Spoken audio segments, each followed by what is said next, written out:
What's up, guys? We already know that the Denver home market is no joke. We have skyrocketing prices, inventory is low, and competition is out the roof. Now, that leaves a lot of folks wondering if they'll ever be able to accomplish the American dream of home ownership. We've seen a lot of affordable housing programs introduced to help, but are they really the solution that you are looking for in your next home purchase? Today, we're going to delve into it. We'll talk about the pros and cons, and you'll be able to assess if affordable housing is right for you. The need for affordable housing in Denver is immense. Right alongside home prices going up, we're seeing that rent prices are going up astronomically as well, in addition to extreme population growth. In this video, I'm going to break down how Denver's affordable housing programs work, benefits that they bring, challenges that they present, and how you can decide if they are right for you. Are you ready to get into it? Let's go.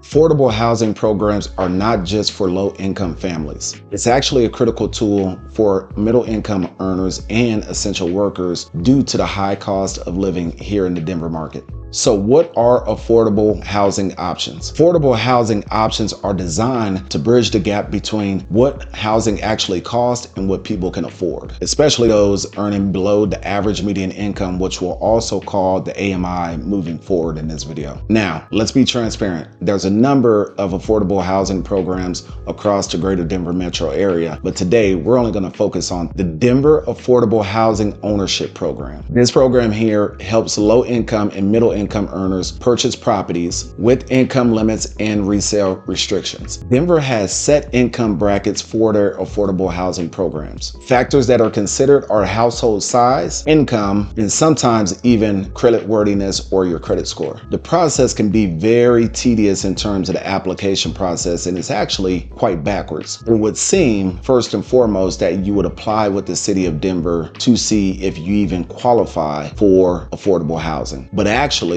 the city of Denver is going to kick it back to a lender who hopefully is knowledgeable about the affordable housing options, and they can determine if your debt to income or your ratios meet that average minimum income barrier that we talked about before. Once you're approved with your lender, now you can actually apply for Denver affordable housing. So the key to that step is not to apply with the city of Denver till you actually talk to your lender and make sure that you're set within those guidelines. What is the overall goal for talking with the lender before applying for Denver affordable housing? Well, they want to make sure that you're not spending more than 30% of your monthly income on housing. What are some of the pros of affordable housing programs? They provide accessibility, they provide stability, they have economic benefits, they create home ownership opportunities, and they promote community development. But even with all of the pros of affordable housing, there's a number of cons as well. There's very limited availability across the city of Denver. The wait lists are tremendously long, and there's not enough units to actually fill the demand of affordable housing. Some of the other strict eligibility requirements include family size. Income caps may actually exclude some families who are also struggling to find affordable housing. And as I mentioned before, some programs will even use your credit score, which will further hinder the opportunity for some to qualify for affordable housing programs. Now, the next big con is the big one for me as a realtor, because the Denver homeownership program actually restricts how much you can resell your property for in the future. Affordable housing programs oftentimes include deed restrictions that limit how much profit you can actually make when you go to resell your home in the future. This is actually opposite of what we call the American dream, which is to build your wealth through real estate, because it's limiting how much wealth building you can do if you purchase an affordable housing property. Why is this problematic, you might ask? Well, over the past few years, we've seen appreciation rates in Denver range anywhere between 8% and double digits. Now, if you're part of the Denver affordable housing program, they typically limit the appreciation year to year at about 2 or 3%. This means that even if in a normal market your home would have appreciated 8, 10, 12, 15%, they are only going to allow you to resell your property in 2% increments yearly based on the appreciation level. That's taking a lot of money from your pocket and the potential wealth building if you were to purchase a home outside of the Denver affordable housing market. There's also a number of stigmas and misconceptions about affordable housing. Affordable housing is oftentimes misunderstood or associated with negative stereotypes, and I think that this can have an emotional burden on potential applicants to the programs. And finally, a big con is the geographic limitation. Now, if you're a home buyer in a regular market, the sky is the limit. You can look across the geographical map to determine where you want to purchase your next property. Most affordable housing programs are limited by geography to certain neighborhoods or communities, which is really going to detract from your opportunity to explore where you might want to live across the city. Let me provide you with a few tips to help you navigate affordable housing programs here in Denver. Start researching early. You can begin with resources such as Denver's Housing Stability Office or the Colorado Housing Finance Authority. Be sure that you check different eligibility requirements, dates, and timeframes for the varying programs across Denver. Prepare your documentation. So just like purchasing a regular home outside of affordable housing, it is going to require a lot of documentation up front. Gather your income verification,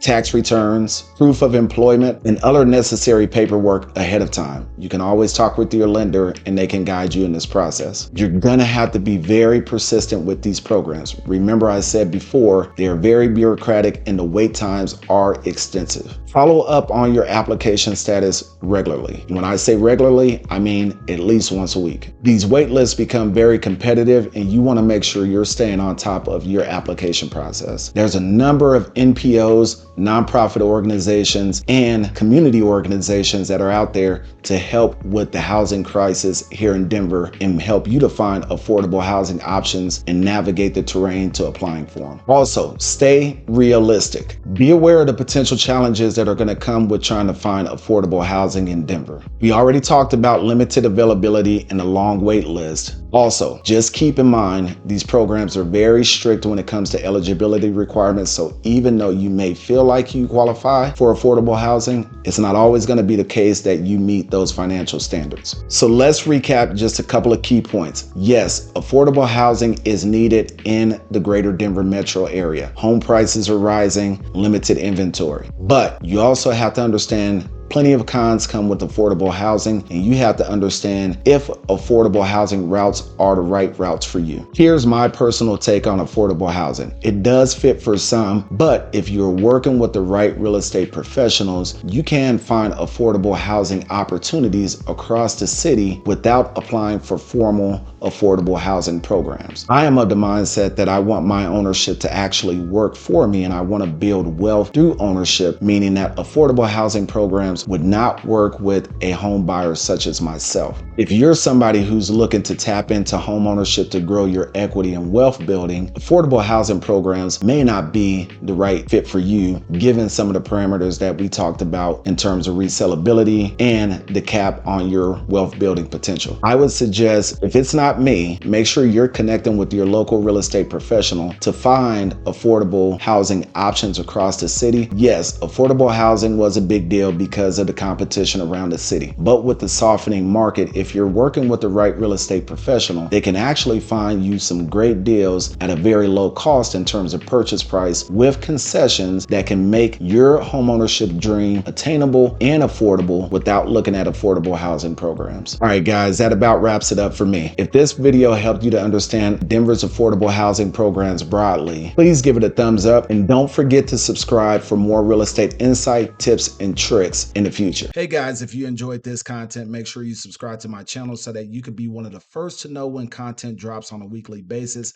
Also, if you find yourself in the real estate market, check out my comment section below where I provide my home buyer and home seller guides for free. Go ahead and download them. Hope they're of use. Hope to talk to you guys soon.